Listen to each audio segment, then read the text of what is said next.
जय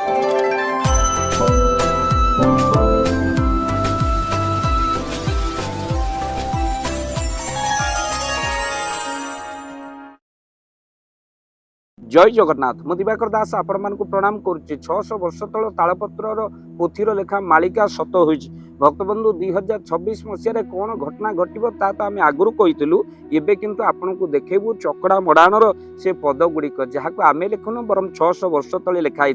मालिका हो सारापर जो मैंने कहते से मुह बंद हो आम से ग्रंथरु किछि पद को आपण मानक देखु जहाँकि 600 वर्ष तले महापुरुष लिखिते ग्रंथर ना चकड़ा मड़ाण आउ 26 मसीहार कथा महापुरुष लिखिंट जे कहले मीन शनि आसी देउथिब घांटी भारत लड़ाई हेब 10 अणा जीव 6 अणा रहिब मो वचन अटे ध्रुव। भक्तबंधु मार्च 29 तारिख में जो मीन शनि जोग चलला से आपड़ देखिले समर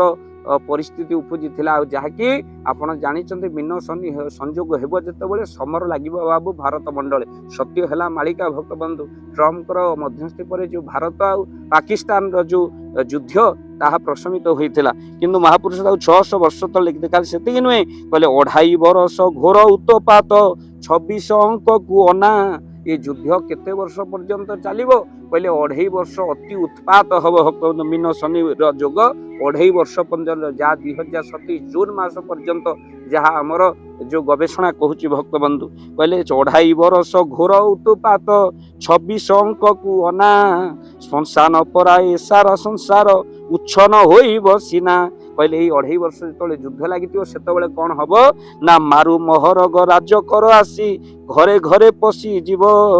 बारण बेल संब्रन ग्रहणे कल्कि उदय होइब कहले मारु महरग कथा लिखाई भक्तबंधु जहाँ एबे गैस टांकी आपण आउ किणी पारुना चूली रे रोषे करुचंती मारु महर्ग पेट्रोल आग को बढ़िबो बोली सूचना रहुची जहाँकि युद्ध लगिले आपण मानकर औषधीय तैल दर बढ़ी जाए आ जहा द्वारा आपणकर सब दर वृद्धि तेल दर वृद्धि हेले आज गैस दर वृद्धि हेले सब जिन आस्ते आस्ते बढ़िया आबे गैस टांकी किणी पारुने कहीं एते महर्ग हो गलानी तेणु महापुरुष ताकू लिखिते मारु महर्ग राजकर आसी घरे घरे पशिजीव कहले काल सर्प आसी मानव अंतरे अशांति सृष्टि कर भक्तबंधु चारिआडे देश देखते केवल अशांति अशांति चली तो से